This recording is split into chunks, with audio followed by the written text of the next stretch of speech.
Good morning friends, কেমন আছো সবাই? আশা করছি সবাই ভালো আছো। তৃষান মামি ডেলি ব্লগে সবাইকে স্বাগত জানিয়ে আজকের ব্লগটা শুরু করছি।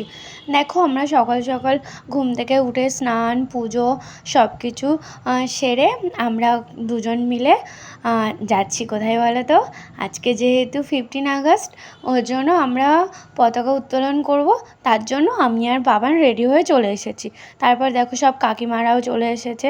সবাই মিলে আমরা পতাকা উত্তোলন করব। দেখো, তৃষানবাবুর এই ড্রেসটা নতুন আনা হয়েছে। এর জন্য, কারণ 15 আগস্টে পড়বে, তার জন্যই নতুন আনা হয়েছে। তো ড্রেসটা কেমন লাগছে তোমরা অবশ্যই জানিও। আর আমাকে কেমন লাগছে, এই যে সাদা শাড়ি পরে যিনি আছেন উনি হচ্ছে আমাদের কাকিমা, মা, আরও পাড়ার কাকিমারা রয়েছে, জেঠিমা সবাই রয়েছে মোটামুটি। তো আমিও সেজেগুজে চলে আসলাম। আর এই যে দেখো, আমাদের এখানেই হচ্ছে পতাকাটা তোলা হয়েছে। তারপর দেখো, সবাই মিলে আমরা কিছু গান করে নিচ্ছি। যেমন ধরো, জনগণ মন অধিনায়ক জয় হে করেছিলাম। তারপরে আরও কিছু কিছু গান করা হয়েছিল। তো আমি গানটা কেন দিইনি বলো তো? আশেপাশে প্রচুর আওয়াজ হচ্ছিল, ওর জন্য গানটা ভালো বোঝাই যাচ্ছিল না, শোনাও যাচ্ছিল না। ওর জন্য আমি গানগুলোকে দিইনি, আমি পরে ভয়েস ওভার অ্যাড করছি। আর হচ্ছে সবাইকে কেমন লাগছে তোমরা অবশ্যই জানিও। দেখো, দেখতে দেখতে আমাদের ৭৮তম স্বাধীনতা দিবস এটা। আমাদের দেশ 1947 সালে স্বাধীন হয়েছিল। তো কত কত বছর হয়ে গেল স্বাধীনতাটা।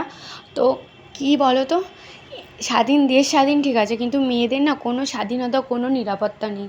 কারণ দেখো, কিছুদিন আগেই ঘটে গেল আরজি কর হসপিটালে অভয়কাণ্ড।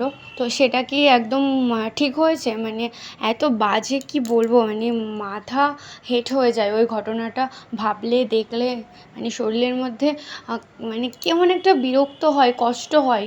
মানে কি বলবো, মানে সবার কাছে প্রার্থনা, বিনীত নিবেদন যে যেন এইসব আর না হয়, আমাদের দেশে এসব না হয়, মেয়েদের যেন স্বাধীনভাবে বাঁচতে দেওয়া হয়। কারণ দেখো, আমরা মেয়েরা রাতে কিন্তু নিরাপত্তার মধ্যে থাকি না, কারণ কোথাও গেলে যখন আসি নিরাপত্তা পাই না। এগুলো মানে প্রশাসনকে দেখা উচিত যে যেন আমাদেরকে নিরাপত্তা দেওয়া হয়, আমরা যেন ঠিকঠাকভাবে চলাফেরা করতে পারি। সব কিছু মেয়েরা যেন নিজেদের মানে স্বাধীনভাবে সব জায়গায় চলাফেরা করে, নিজেরা ঠিকভাবে ভালোভাবে বাঁচতে পারে। মানে এটাই আর কি প্রার্থনা করার। তো সবার কাছে আমার বিনীত আর্জি, সবাই যেন ঠিক করে মানে চলাফেরা করে, সব কিছু যেন ঠিকঠাক হয়ে যায়, আমাদের দেশটা যেন ভালো হয়ে যায়। এর পরের বছর যেন আমরা সব কিছু থেকে স্বাধীনতা পাই। মানে মেয়েরা যেমনভাবে রাতে দিনে সব সময় যেন ভালোভাবে চলাফেরা করে, সবার দৃষ্টি যেন ঠিক হয়ে যায়, কারোর ওপর যেন খারাপ নজর না পড়ে। এই সবই চাই আর কি। তো যাই হোক, অনেক কিছু বলে ফেললাম। তো জানি এই কথাগুলো অনেকের ভালো লাগবে, অনেকের ভালো লাগবে না। তো প্লিজ তোমরা কেউ কিছু মনে করো না। আর সবাই ঠিকঠাকভাবে থেকো, ভালো থেকো, সাবধানে থেকো, সবার খেয়াল রেখো। আর দেখো, আমাদেরও করতে করতে সব হয়ে গেল। তো টাটা, গুড নাইট।